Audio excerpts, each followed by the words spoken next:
Oppenheimer जब project Manhattan पे काम कर रहे थे, उस वक्त वो सिर्फ ये नहीं चाहते थे कि न्यूक्लियर वेपन को डेवलप किया जाए, वो ये भी चाहते थे कि इसके इस्तेमाल को भी इंश्योर किया जाए। एडोल्फ हिटलर के अंडर नाज़ी जर्मनी और फाशिज्म बहुत मैसिव स्केल पे एक्सपैंड हो रहा था, और इस एक्सपेंशन से allies countries and United States was horrified.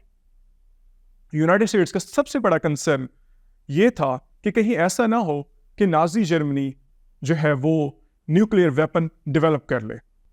30 अप्रैल 1945 को जैसे ही एडोल्फ हिटलर की सुसाइड की खबर आम होती है तो जर्मन थ्रेट न्यूट्रलाइज हो जाती है। 16 जुलाई ट्रिनिटी टेस्ट के कंडक्ट होने के ठीक 21 दिन के बाद 6 अगस्त सुबह 8:15 पर यूनाइटेड स्टेट्स ने लिटिल बॉय नामी पहला एटॉमिक बॉम्ब हिरोशिमा के ऊपर गिरा दिया। ठीक 3 दिन के बाद 9 अगस्त को सुबह 11:02 पे दूसरा एटॉमिक बॉम्ब फैट मैन के नाम से नागासाकी के ऊपर गिरा दिया गया। दूसरी जंग अजीम की कशीदगियों में एक शख्स ने अपने अकल और अज़्म के बायस दुनिया की तारीख हमेशा के लिए बदल के रख दी। जूलियस रॉबर्ट ओपेनहाइमर ही एक मामूली साइंसदान थे जिन्होंने न सिर्फ तारीख बदली बल्कि एक तबाहकुन हथियार एटॉमिक बॉम्ब बना के दूसरी जंग अजीम का भी खात्मा किया।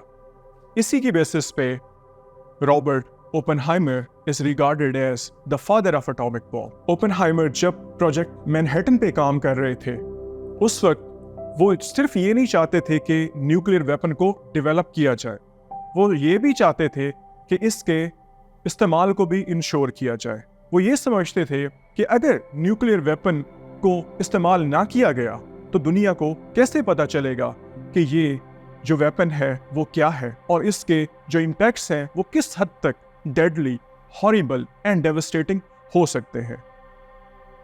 दूसरी तरफ जर्मन चांसलर एडोल्फ हिटलर के अंडर नाज़ी जर्मनी और फाशिज्म बहुत मैसिव स्केल पे एक्सपैंड हो रहा था, और इस एक्सपेंशन से allies countries and United States was horrified.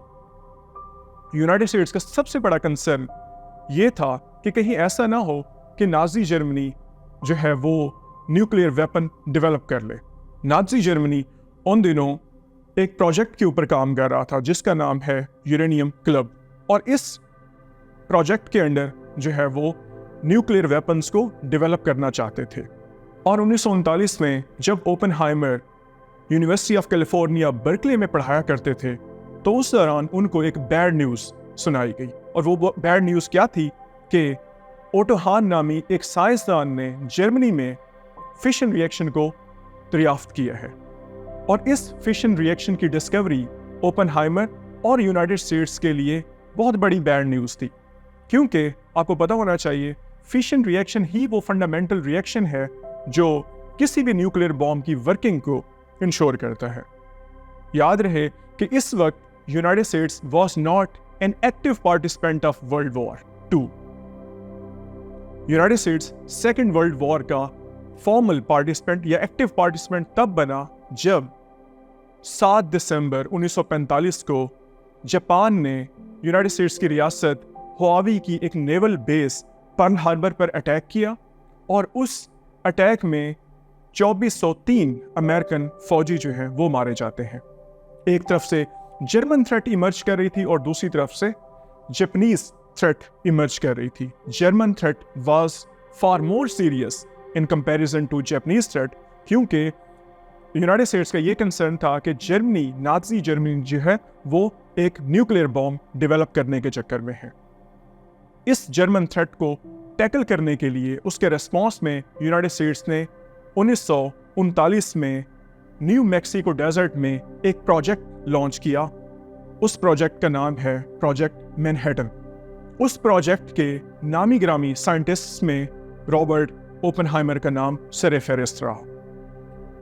Oppenheimer इस प्रोजेक्ट के बारे में कहा करते थे कि अगर इस प्रोजेक्ट में हम कामयाब हो गए तो न सिर्फ हम इस वॉर का खात्मा करेंगे, बल्कि फ्यूचर के अंदर होने वाली तमाम वर्ल्ड वॉर्स का भी खात्मा हो सकता है। 30 अप्रैल 1945 को जैसे ही एडोल्फ हिटलर की सुसाइड की खबर आम होती है तो जर्मन थ्रेट न्यूट्रलाइज हो जाती है। Germany was no more a threat to United States. So the target becomes Japan. Japan becomes the target. Although Japan completely ये जंग हार चुका था, लेकिन वो सरेंडर नहीं कर रहा था। यूनाइटेड स्टेट्स ने 16 जुलाई 1945 को न्यू मैक्सिको में एलामोगोर्डो टेस्ट साइट पर दुनिया की हिस्ट्री के सबसे पहले ट्रिनिटी के नाम से न्यूक्लियर टेस्ट कंडक्ट किए, और ये न्यूक्लियर टेस्ट जैसे ही कामयाब हुए तो अमेरिका ने जापान से अनकंडीशनल सरेंडर डिमांड करना शुरू किया। जापान ने उसके जवाब में कंप्लीटली सरेंडर करने से इनकार किया।